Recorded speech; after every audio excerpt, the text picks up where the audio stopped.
Good evening. Welcome to the Our Universe Revealed lecture series. My name is Deb Marr, and I'm a professor of ecology at Indiana University South Bend, and I'm serving as the moderator for this series. The Our Universe Revealed lecture series includes talks in science, music, and the arts.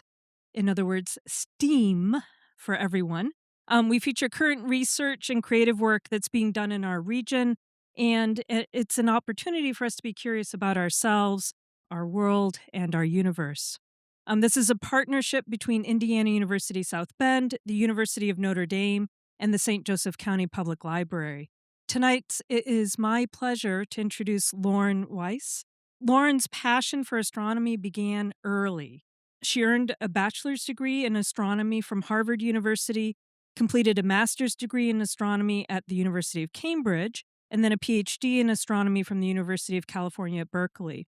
She served as a Trottier Fellow at the University of Montreal at the Institute of Research on Exoplanets. And then she served as a principal investigator of a NASA University of Hawaii Manoa program studying the diversity of planet interiors in Kepler's multi-planet systems. In Hawaii, she observed over 160 nights at the Keck Observatory as part of the California Planet Search collaboration. Dr. Weiss joined the University of Notre Dame in 2021 and is an assistant professor in the Department of Physics and Astronomy. She has extraordinary research productivity, so an author on 91 research articles in peer-reviewed journals and over 4,000 citations. We have a privilege tonight to learn from someone who has a lifelong passion for deepening our understanding of planets beyond our solar system. And so with that, introduce Lauren.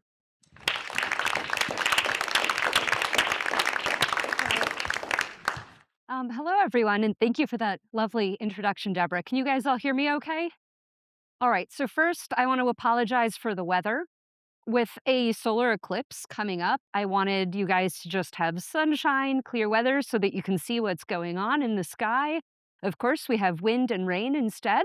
So fingers crossed that things will clear up wherever you happen to be for the eclipse in the next few days. All right. So with that, I'm here to tell you about eclipses in outer space, both this upcoming eclipse. I'm sure, who hasn't heard of the April 8th eclipse coming up? Good, you all have, at least from me. Right, so I'm going to tell you how I use eclipses of other stars to find their planets. And really, the secret of this talk is it's the same physics, it's the same geometry of bodies moving in space. It just happens to be a lot farther away when it happens with planets around other stars. So let's start with the history of eclipses. So the word eclipse comes from the Greek, eclipsis. I'm not a Greek scholar, so I don't know if I'm pronouncing this ancient Greek correctly. This just means the sudden failure or abandonment of something. Very dramatic. And in astronomy, what this means is the sudden dimming of an object, the sudden diminishment in brightness. And we talk about two kinds of eclipses that we see here on Earth. One is the lunar eclipse, where the moon will darken and even turn a beautiful shade of red. And the other is the solar eclipse. That's the kind that we're about to experience in a few days. So what's the difference is the configuration of the sun, the earth, and the moon. Where these bodies are in space is what determines what kind of eclipse you get. So I hope you all have figured out by now that we're on a round Earth and it's orbiting around the sun. Hopefully that's not news to anybody. And we also have a moon, and that moon is orbiting around the Earth. So up here we've got a diagram on top with the sun illuminating the Earth, which then casts a shadow on the moon. That happens when the moon is in its full phase, and the type of eclipse that produces is shown up in the right. That's the lunar eclipse. Now that one you've probably seen before, but what we're going to see on April 8th is the other type of eclipse. What we have here is the sun, and then the moon gets right between the sun and the Earth. and it casts a shadow. That shadow falls on the Earth, and directly in the line of that shadow, you are able to see a solar eclipse. The moon is in its new phase for this kind of eclipse, and hopefully, we will be treated to something like this. So, as you guys know, there's a big eclipse coming up. Important things to know are that here in South Bend, you can at most see a partial eclipse. A partial eclipse is what's shown in the upper right. The sun looks like a funny crescent phase. The reason for that is the moon is actually physically in front of the sun and blocking out light right there. However, not very far from us, if you go down to Bloomington, Indiana, perhaps at the IU Bloomington area or Indianapolis, you'll see something quite different and honestly something more remarkable. So if I change your mind about one thing tonight, I hope it's to make the journey a few hours south of here so that you get to see this instead of that. So this is what we call a total solar eclipse, and it is what happens when the moon blocks out the entirety of the sun, diminishing brightness from the entire limb of the sun. So the path of totality, of where you can see a total solar eclipse, is going to travel through the United States, like so. You can see a few different cities pointed out, including Bloomington, Indiana, noted right there. My hometown of Rochester, New York is also on the path, and that's where I will be going tomorrow, actually. So I highly encourage you, if you haven't yet, take out your phone and scan this QR code. This is the NASA website of eclipse information. I know there's a lot of information online about the upcoming eclipse, right? You can read just about any news source and learn something, but why not learn from NASA itself? They're working hard. You're paying your wonderful taxpayer dollars so that they can tell you all sorts of great, accurate stuff about the eclipse, like how to view it safely. So I highly recommend checking that out.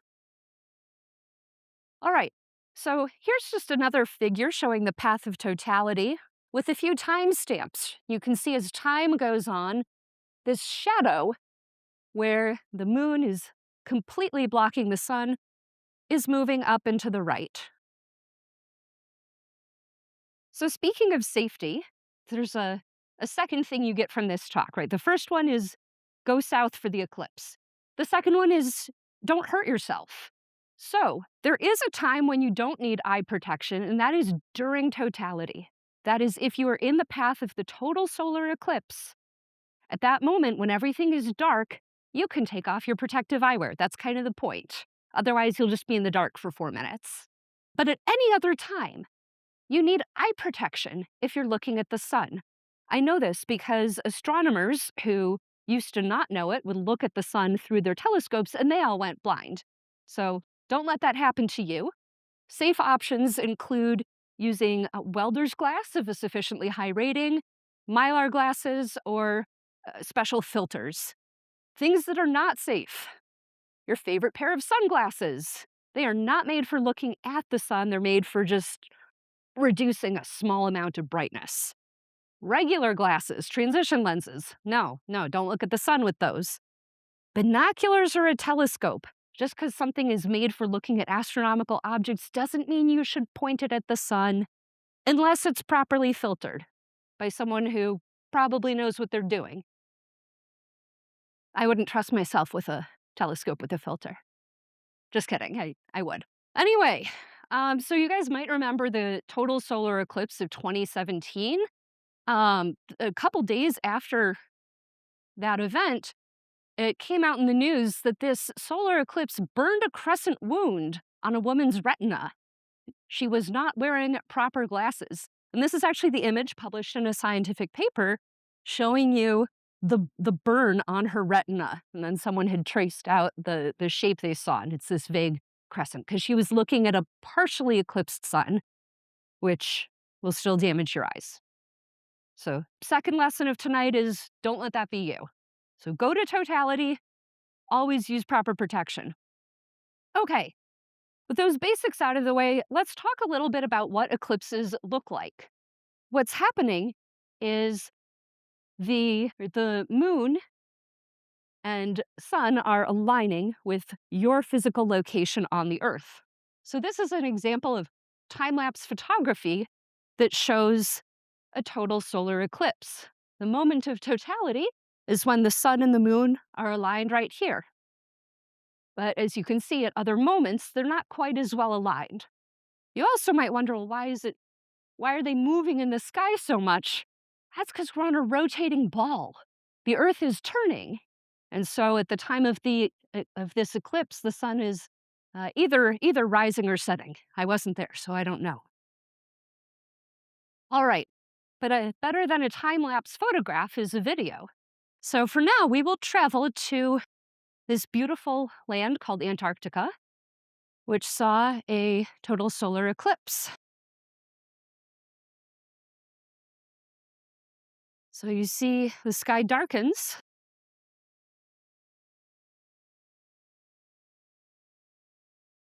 And there's this sudden abandonment. Where did the sun go? It got very dark. And then it comes back. Totality, that moment of total darkness, is very short, only a few minutes. This is still part of that same video, but now a different time sequence, different angle. And also with different exposure settings, so you can still see the sun's corona, which is beautifully exposed there.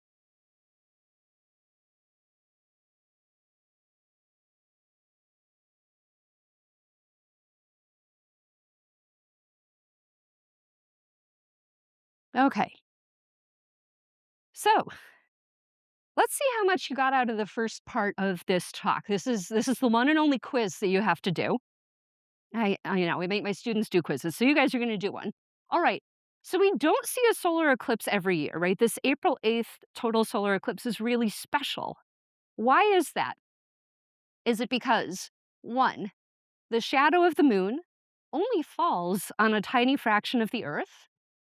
Two, only people on the equator can see a solar eclipse? Or three, the sun is much, much bigger than the moon. So go ahead, hold up whichever finger, 1, 2, or 3, you think corresponds to the correct answer.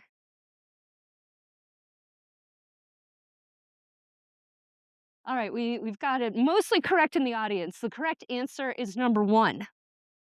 The shadow of the moon is only falling on a tiny fraction of the Earth. 2 is not correct. We just saw a total solar eclipse in Antarctica, so that's clearly not right. 3 is a true statement. The sun is much bigger than the moon, but that's not why we don't see a total solar eclipse every year. It's because that shadow is only falling in a small part of Earth. So I'm going to drive that point home here by showing you some eclipses from outer space. So this is from the International Space Station looking down at Earth during the 2017 total solar eclipse. So it was a total solar eclipse for various people in North America. You can see this big, beautiful shadow here. That's the shadow of the moon falling on the Earth. And if we look closely, we can see that the shadow actually has some gradation to it. There's a very dark region called the Umbra, where it's a shadow where the sun is completely blocked. That's where you are seeing a total solar eclipse. The slightly lighter part here, the Penumbra, is the shadow where the sun is only partially blocked by the moon. That's where you would see a partial solar eclipse. Incidentally, if you came here today with an umbrella, like I did, that comes from the same root for casting a shadow. All right, so let's take a look at an animation of a total solar eclipse as viewed from space. All right, so this is an animation, not real footage, but you can see the moon crossing in front of the sun. And even though the sun is much, much bigger than the moon is much, much closer to us than the sun is. And so from Earth or low Earth orbit, the moon can completely block the sun, although it doesn't do that for every single solar eclipse. So we've got a taste of what eclipses look like from space. And there's another phenomenon that I would like to share with you. This is actually, who here saw this? Yes, yes. Okay, if you saw the transit of Venus, great. If you didn't, you have to live till like 21 something or other for the next one. So you've got to live a really long life if you want to see this from Earth again. So, in addition to our moon, of course, which is beautiful, we live in this wonderful solar system that has many planets, including Venus. What's happening here is Venus is crossing between the sun and a very happy observer on Earth who's taking these beautiful time-lapse photographs. Right? This is Venus at various moments during its transits. And if you're wondering about that, that's not some dirt on the camera lens. Those are sunspots. Our sun is a place of wonderful magnetic activity and storms, and so there's plenty going on the sun with or without these eclipses and transits. But here, Venus, which has an orbit interior to that of the Earth, is crossing right between the Earth and the sun. Now, the word transit, you might know it from things like, I don't know, New Jersey Transit. I took that a while ago, it was bad. Transit just means crossing from here to there. So, eclipse, again, is sudden abandonment, sudden dimming. Transit means crossing, but they're actually the same physical phenomenon. They're happening when one body in space goes in front of another. So this is the transit of Venus. So this is a planet in our own solar system transiting our own sun. And perhaps you can imagine if you were measuring the brightness of our sun during this transit, it would be a little bit dimmer when there's a planet blocking a small amount of light than when there's no planet in front of the sun at all.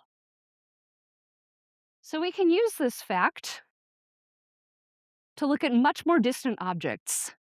This is a beautiful image of the Milky Way over a frozen landscape. We live in a galaxy with about 100 billion stars, including tens of thousands of them that we can study to look for planets. So this is just what we do. This is an animation that will show you what we do. So if you have some star and then a planet that transits or crosses between that star and your telescope, the brightness of that star dims very slightly while the planet is crossing in front of it. And when the planet finishes crossing the star returns to its full brightness. So we are able to look for that phenomenon, and we can actually measure something about the planets from these transits. The light that is blocked is the cross-sectional area of the planet. So from how much light is blocked, we can learn about the size of the planet. Now, Earth is 1/100th the diameter of the sun. And so if you were to place Earth in front of the sun in just such a transit configuration, you would only block 1/10,000th of the light from the sun. It's not very much. This is very hard to detect. Fortunately, like many things in nature, these transits happen to repeat, right? The planet goes around again and again and again. The time between these transit events is the orbital period of the planet. So, detecting exoplanet transits from space has led to a revolution in our understanding of planets in the universe. This is a video put together by NASA in celebration of the 5,000th exoplanet that was discovered, an event which happened just a couple years ago. So it's telling you this story of our journey and showing you a map of the planets that we've found, some beautiful artistic impressions of what they might look like,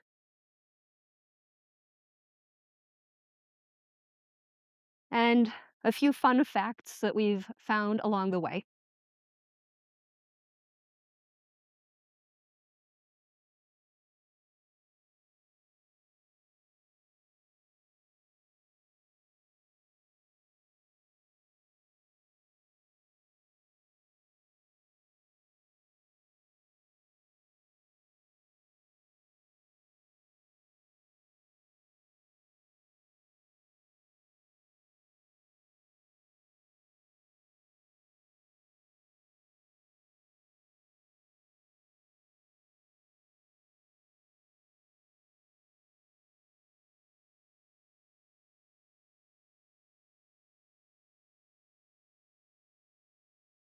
All right, so kudos to NASA for putting together that lovely video.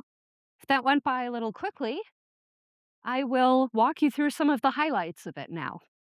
So, around the time that I left college, graduated from college, NASA launched a telescope called the Kepler Space Telescope, named after Johannes Kepler. You might remember him from Kepler's Laws, your primary school days.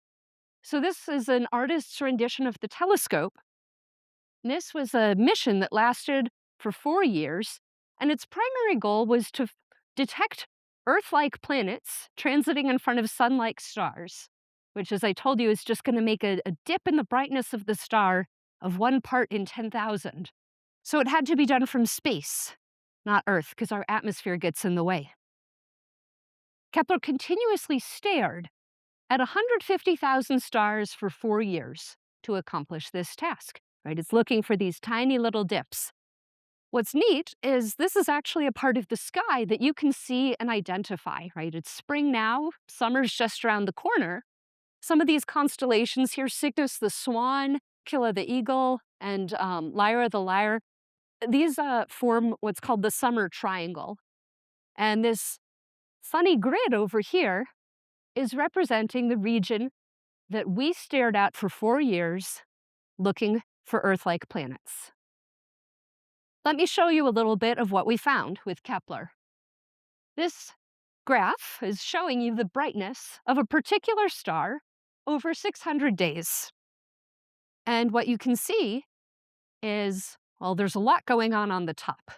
And that's related to systematics of the spacecraft and variability of the star.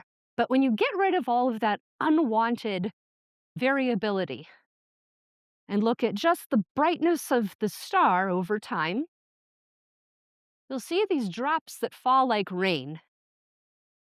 These are tiny dimmings of the star by just a few parts per thousand.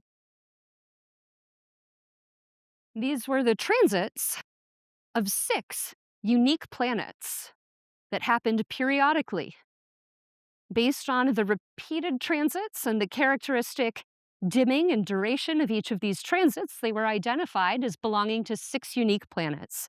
So on the left, what I'm showing is these characteristic dimmings from each of the planets and the real data that revealed those. And on the right is an artist's impression of this system. We don't ever actually get to see the planets because these stars are just too far away. But remember, because these planets are transiting the star or eclipsing the star, we get to learn about them and know how many planets there are and what their sizes are and what their orbits are. The orbits of the Kepler-11 system are remarkable. All of the 6 planets that are known, if you were to insert them into the solar system, they would fit within the orbit of Venus. And 5 out of the 6 planets would fit within the orbit of Mercury. Of course, in our own solar system, there are no planets interior to Mercury. For a while, scientists thought there was. They called it Vulcan. Then they learned about general relativity and realized that there was no Vulcan after all. It was just a behavior of objects in general relativity. All right, let's see. So what's really neat about the Kepler mission is over the 4 years that it ran, it found thousands of planets. This is a plot. It's showing you the sizes of the planets in units of Earth radii and the orbital periods of the planets. And helpfully, it did just tell you where we are. And as you can see, Kepler found thousands of planets, about the size of Earth to maybe about 10 times the size of Earth. Most of them much closer to their stars than Earth is to the sun. But it did find a few that are encroaching on this region of Earth's orbit and Earth's size. Now, why is that special? Well, at Earth's orbit, we're at a very nice temperature. And if we don't keep warming up the Earth with global warming, it will hopefully remain a nice temperature here. It's a temperature where the surface of our planet can support liquid water, which I hear is essential for life.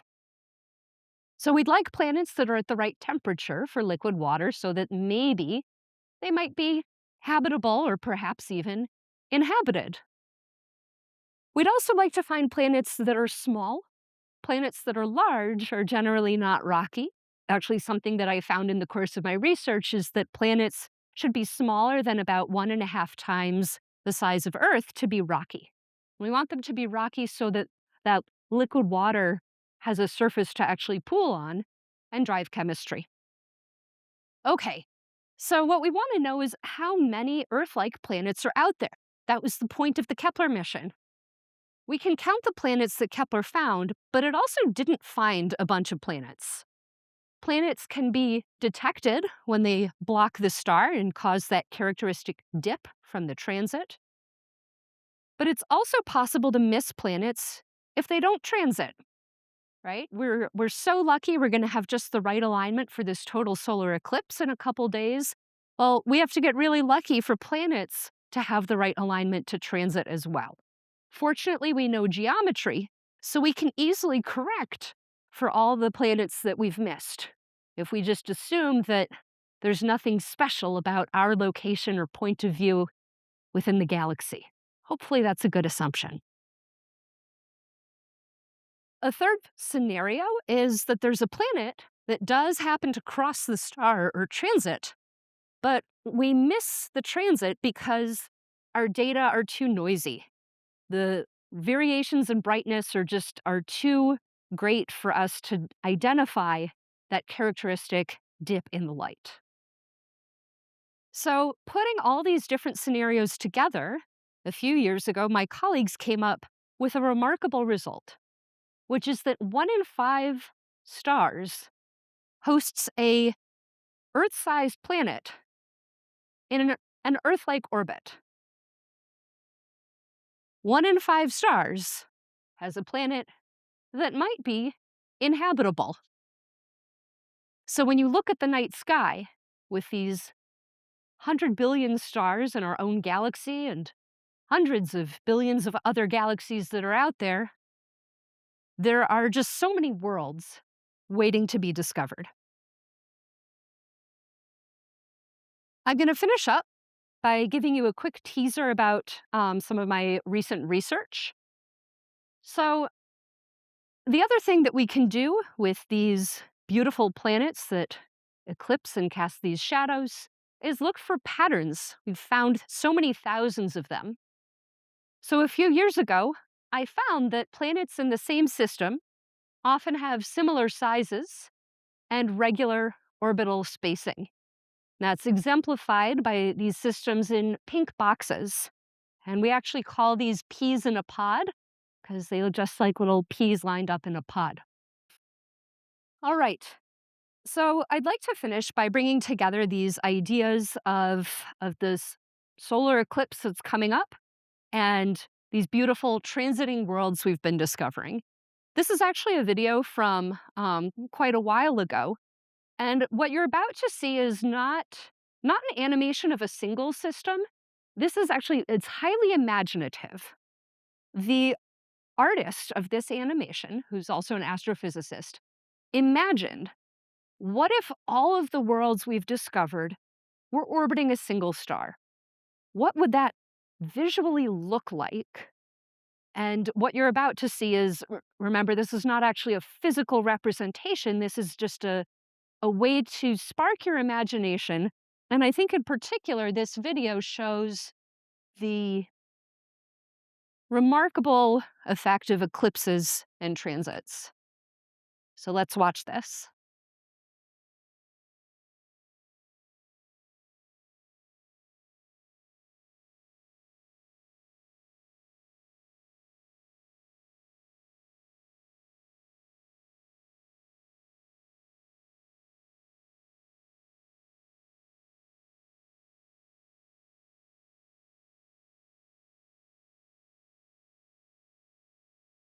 Again, what you're seeing is not a real planetary system, but rather an imagining of what it would look like if all the exoplanets ever discovered orbited a single star.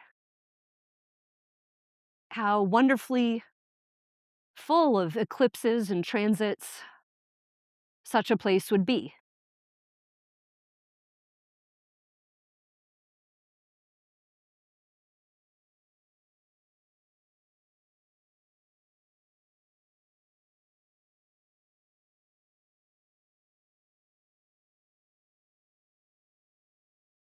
We zoom out now and see that almost all of these planets that were discovered are well within the orbit of Mercury in our own solar system, and that we're still just beginning to probe the planets out at orbits like Venus, the inner edge of the habitable zone, and Earth, where we reside. So Earths are common, and yet we're still just beginning to find them.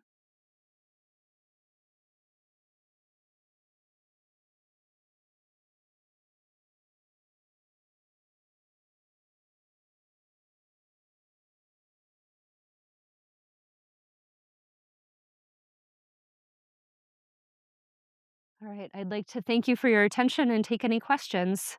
Yes. Oh, one of the things I was thinking about when you were showing your data and how you try to find like the Goldilocks zone of where the planets can be distance-wise from the sun, I was thinking you must also take into account the relative heat of each sun Yeah, to find that particular Goldilocks zone. that's right. Okay.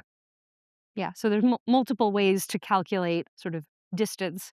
Right, and so what you really want is a temperature range. In theory, but, you know, for instance, Io is a moon of Jupiter. It's a volcanic moon that's resurfacing every 2,000 years or something. It's extremely hot on the surface. There's flowing magma, but it's out at the orbit of Jupiter. So the orbital distance of a body alone doesn't actually tell you the temperature. You can just get a guess about the temperature based on what radiation you're expecting from the sun. But there can be other sources of heat too. Yes.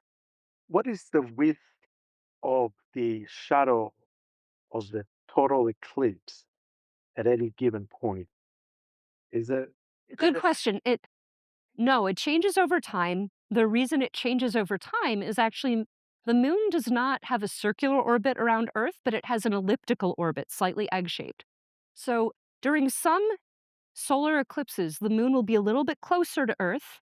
And during some solar eclipses, the moon is a little bit farther from Earth. You might remember just this fall, we were supposed to have an annular solar eclipse. And then it was the day of a big Notre Dame home game, very exciting. And then it poured rain all day. So, an annular eclipse is what happens when the moon is far enough from the Earth that it doesn't completely block out the sun. So, the moon can be completely in front of the sun, but just like with, say, a transit of Venus or a transit of Mercury, it's not actually blocking out everything. There's a bright edge around the moon, an annulus, a ring. So that's why it's called an annular solar eclipse. We had one of those in the fall, but we didn't get to see it, at least not here in South Bend. A total solar eclipse can only happen when the moon completely blocks out the sun. And for that, you need the angular size of the moon to be at least as large as the angular size of the sun. When the moon gets a little bit closer to Earth in its orbit, it has a slightly larger angular size, right? You bring something closer, it covers a bigger angle. And then that's when you can get a total solar eclipse. So, long answer, but the short version is know that there's not a fixed width and it's going to change with each eclipse. would you say it's within an hour distance? Like if you were to travel, I go to Bloomington, and Huh. then if I were to travel south, how long?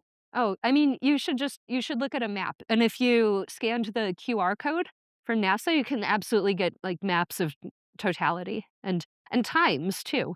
Because the further you go from that line of totality, the shorter the totality will be. Yes. Somewhere I called somebody or something I read was stating that the moon, our moon, is the only moon in the solar system that allows us to have a total eclipse like yeah. Yes, I think that's correct. One other question. So you mentioned there's a couple of other Earth-like planets that exoplanets that have been discovered. So in terms of their Goldilocks zone, how much less intense will the sun be that it would have to orbit around to have that Goldilocks zone, since they're all inside the orbit of Earth? Right, right. So there are plenty of stars in the galaxy. Actually, about half the stars in the galaxy are significantly smaller than and cooler than our own sun.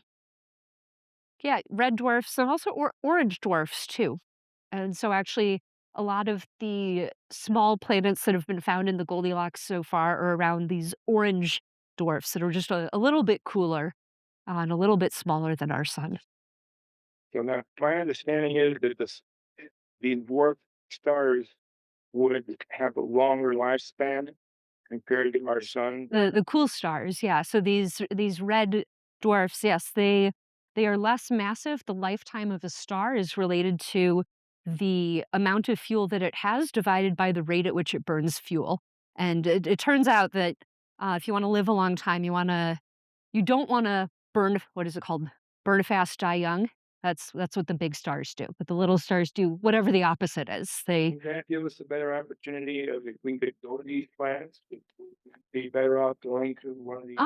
Probably not, because at least the M dwarfs, the very red stars, tend to have very active coronal mass ejections and solar flares that create a lot of ionized space particles, for which you would need to have a strong magnetic field on the planet to save you from that. We're just in the process of probing the atmospheres around some of these worlds around different types of stars. And exactly as you say, we're trying to understand, do they have atmospheres that would make them nice places to live? In the back. Okay, so in reference to what you said, would our planet then be the only place where the moon lines up exactly in the circumference of the sun, or was there other eclipses that line up in that same diameter and circumference? Like in terms of it being, like you say, like Mars has eclipses, right? But its moons are shaped haphazardly. It's not like they're not like it's not like a just a perfect circumference. Yeah. Yeah, it's really, I think it's actually really striking that the angular size of our moon is almost exactly the same angular size as our sun, even though the sun is 100 times the size of Earth, and Earth is several times the diameter of the moon. It's really funny that the distances work out such that the angular size of the moon just barely blocks out the whole sun. And actually, in geological timescales, the moon is actually slowly spiraling away from the Earth. This is a tidal interaction between the Earth and the moon, same as the tides that cause our oceans to move around. So what's going to happen in the future as the moon spirals away from the Earth is eventually it'll be too far from us to cause total solar eclipses. So, so we're very lucky that we live at a time where we can see this. To add to that question, I was going to ask if there's any other places that they've detected that have the circumference matching I guess, the same way that our eclipses would be in our planet. Is there any other exoplanet that they found? Oh, exoplanets? We have not yet discovered exomoons, but yeah, that's in the works. We would like to. That sounds fun. We're trying. Yeah. And then in terms of, you mentioned coronal mass ejections. Has there ever been like an EMP during a solar eclipse, and how would I guess if the moon was covering up the Earth during a solar storm, would that have any effect on I guess, the magnetic field of the Earth? Yeah. So one phenomenon that we get during solar storms is aurorae. So actually, just a few days ago, there was a massive coronal mass ejection that hit the Earth and caused beautiful aurorae in the southern hemisphere. Not sure if there were any in the northern hemisphere as well. It might just sort of depend on sort of where the blob hits Earth's magnetic field. So that's one major outcome. Another is that satellite communications can be disrupted. Charged particles, well, charged particles moving in space are electric currents, and they produce electromagnetic radiation, which can interfere with satellite communications. In terms of if a solar storm happened during Oh, during the eclipse? would the moon have some dispersal effect on the magnetic rays, or how would that work? Or once the eclipse was, I guess, out of that direction, would the Yeah, well, it actually takes a CME about a day to get from the sun to Earth. So if there's a CME that's just getting ejected from the sun during the total solar eclipse, that would look awesome. And actually, I think in one of my slides, I think I've got the 2017 eclipse in one of these, and you can really see, yeah, this one. You can really see the sun's corona. Corona means crown, same as coronavirus. That virus is named for having little crown-like spikes on it. So this sort of beautiful spiky pattern of this diffuse plasma. This is the corona of the sun. It's about 10 million degrees. It's actually one of the hottest parts of the exterior of the sun. And weirdly, though, if you actually like put up a shield and went there, but were out of the way of the radiation, space there is actually very cold. So you could freeze, even though it's quite hot. It's complicated. But what you're seeing here is trace particles moving along magnetic field lines. So you could potentially see a coronal mass ejection, but what you would see wouldn't get to the Earth till a day later. And then the moon wouldn't be like right in line with you and your spot on the Earth. You can actually see a prominence right here, this beautiful pink thing. Pink is from the chromosphere. Chrome is from the Greek word for color because of that characteristic pink color. So it's from a slightly deeper layer in the sun underneath the corona that's arching out because of a magnetic field. Let's see, take this one first. All right. So you mentioned that a lot of the exoplanets that have been discovered are within the orbit of the Mercury. And what I'm wondering is that something that is likely to be a feature of what exoplanets there actually are, or is it just a feature of what exoplanets we've been able to discover, given that the closer a planet is to its star, the more light it will block out? Great, great. Yeah.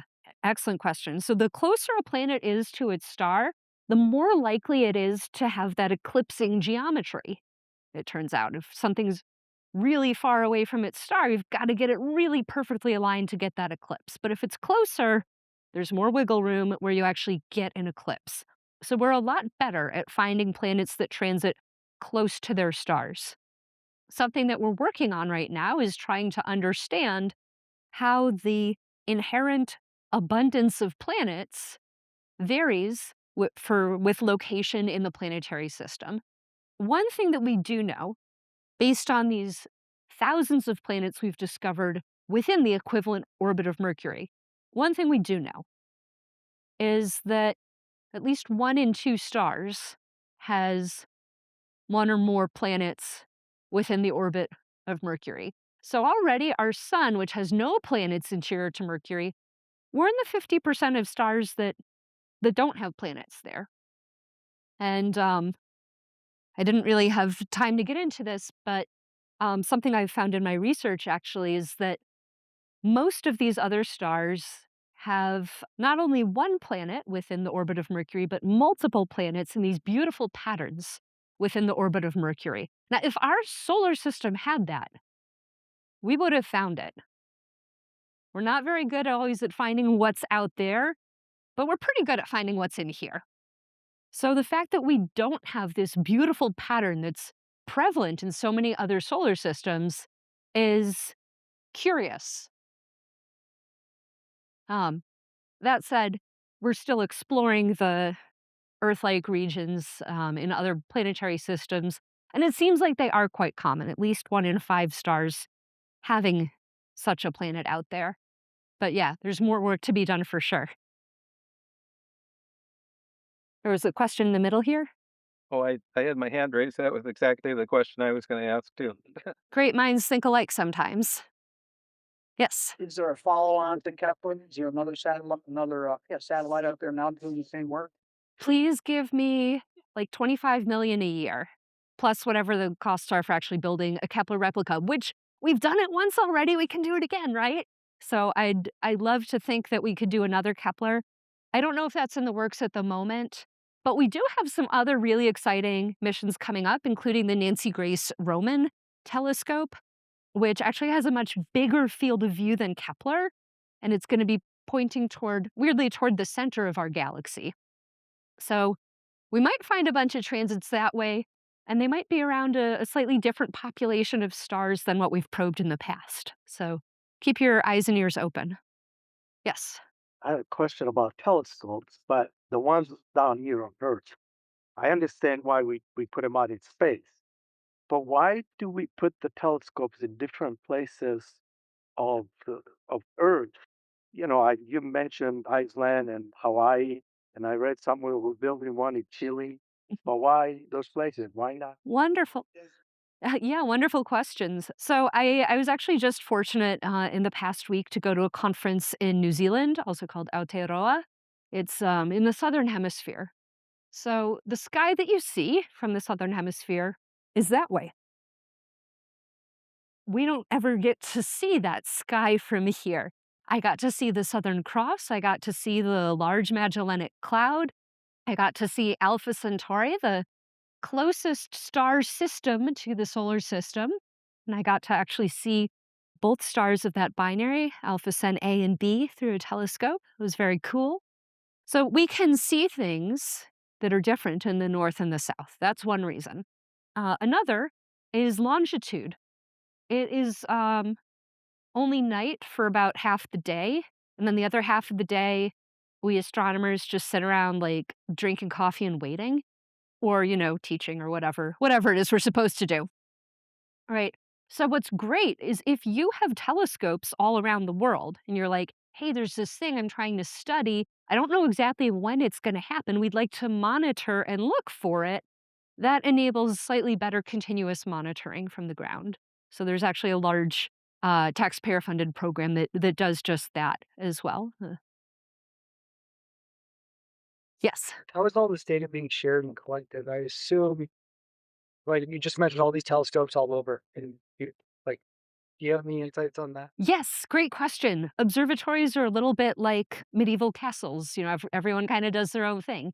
But what's great about public-funded observatories is making the data public is a huge deal. So actually, all of the NASA Kepler data is public.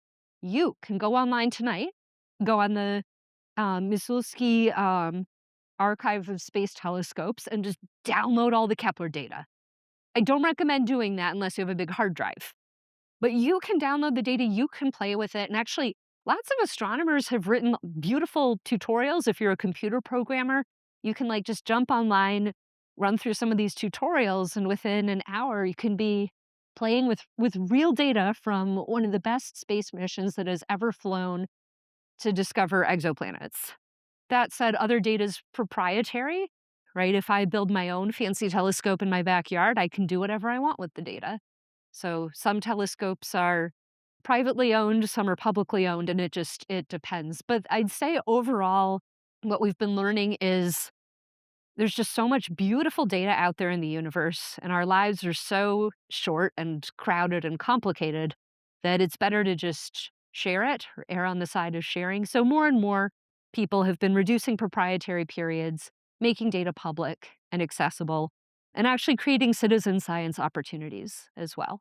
So seriously, if you want, you can go home tonight and find real data to work with at whatever your level is. Yeah. So why did they pick that particular patch of the sky for the Kepler mission? Oh, fantastic question. So it is let's see this way.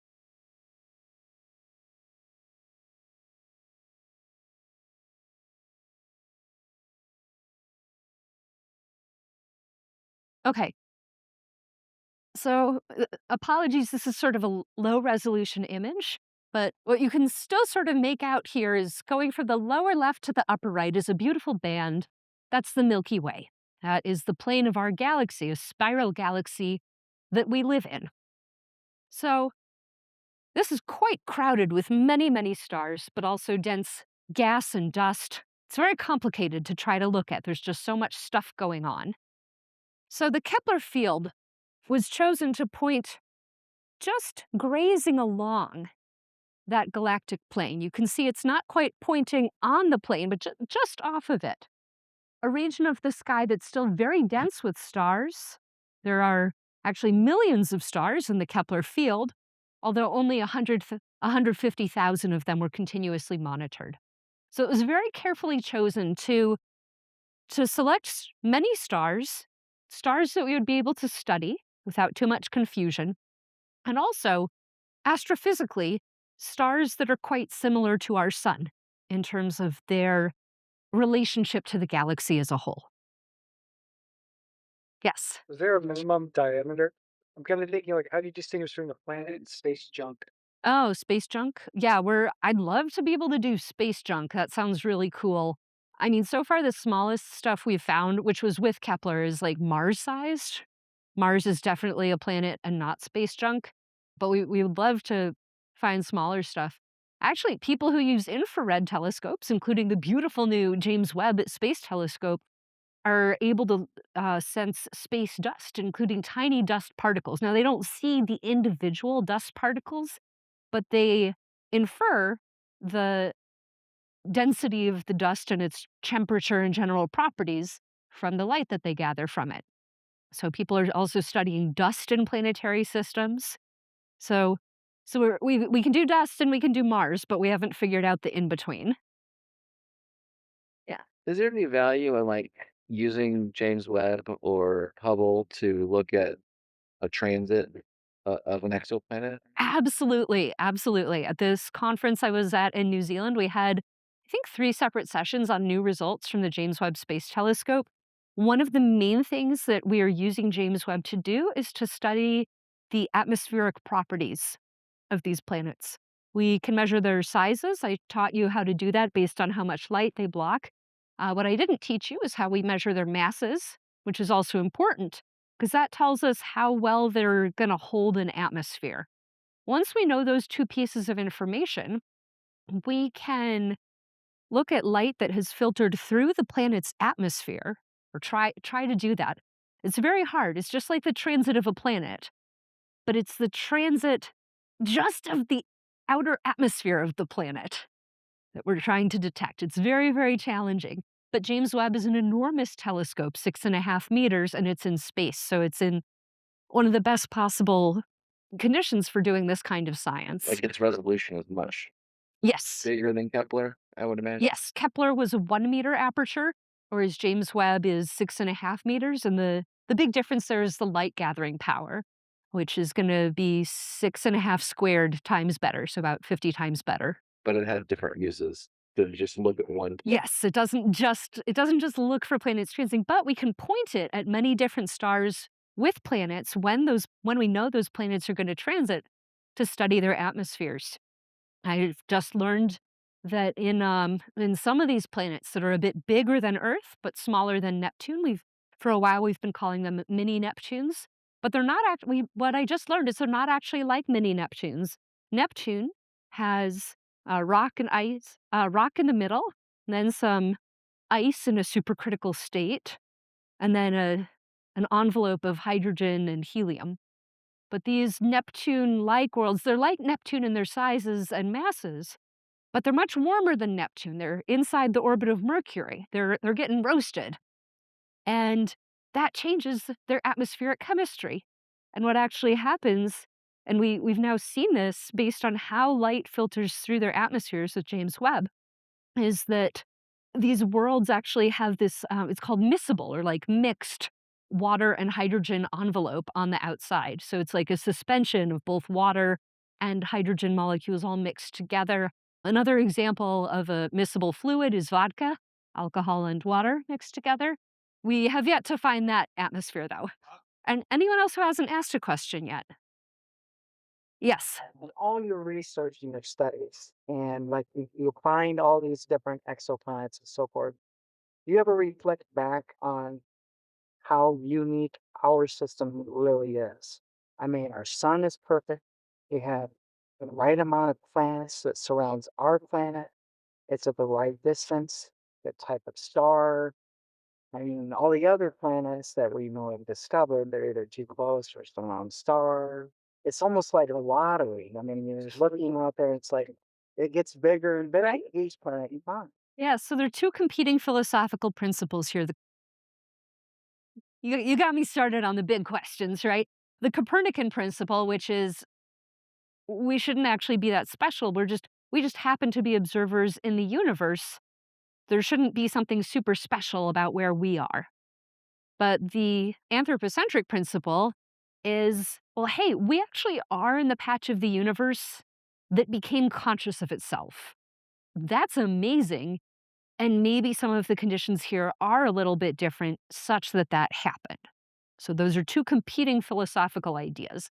I think what will help resolve them is finding consciousness or life or, I don't know, whatever you consider meaningful as we continue to search the cosmos, whether that's life on exoplanets or I actually think our best bet for finding life would be some of the icy moons in our own solar system. I mentioned Io earlier, which is volcanic and like way too sulfurous and hot for life.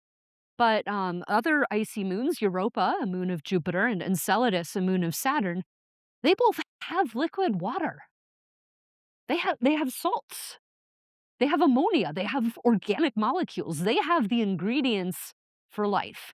So in some ways, what we've got here on Earth is wonderful and special, but also there are other configurations that can give rise to some of the conditions that we think might be suitable for life. So we're still exploring. Can I take one more question? Don't you think that it's more likely that maybe the universe was fine-tuned, especially our planet and its position, and the fact that all of these celestial bodies and the markers of seasons and everything are so closely aligned to just the way that our world is run? No, I don't.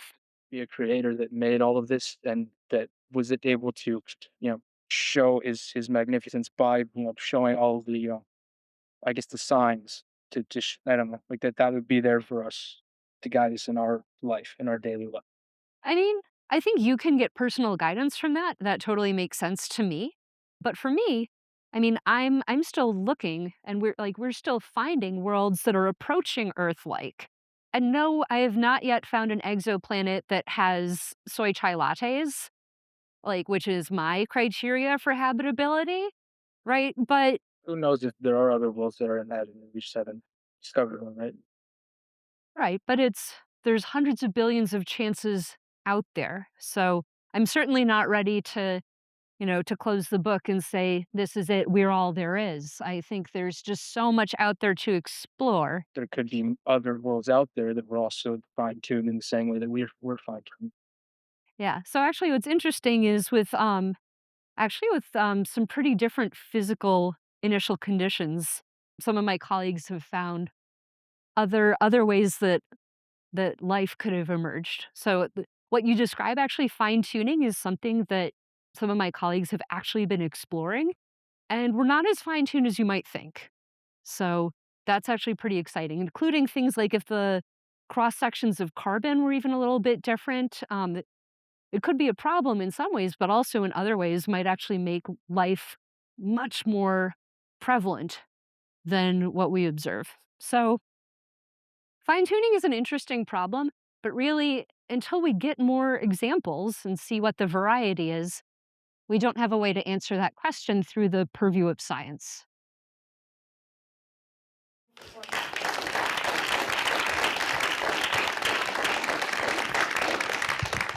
So I want to thank you for coming tonight. And let's see. Oops. And I just wanted to, so this is our last Our Universe Revealed lecture for this year. And in case you missed any of them, so this year, so in September, we dived into fungal pathogens, then thinking about eclipses, a discussion on the Nobel Prizes that were awarded this year. And then in December, we dove into music and creating music with understanding geometry, and then thinking about how bacteria communicate with each other. Then we got into origami. So again, geometry, but also folding patterns, what works, what doesn't. And then we explored a little bit of AI.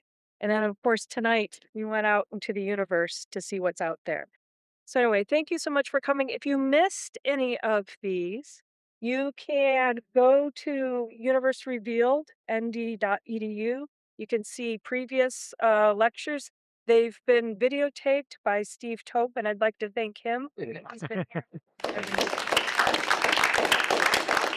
And you can sign up if you want to get notifications of things that are coming up. So what will come in fall of 2024. So thank you so much. And if you have any additional questions for Lauren, I'm sure she'd be happy to answer. Thanks. Thank you. Thank you.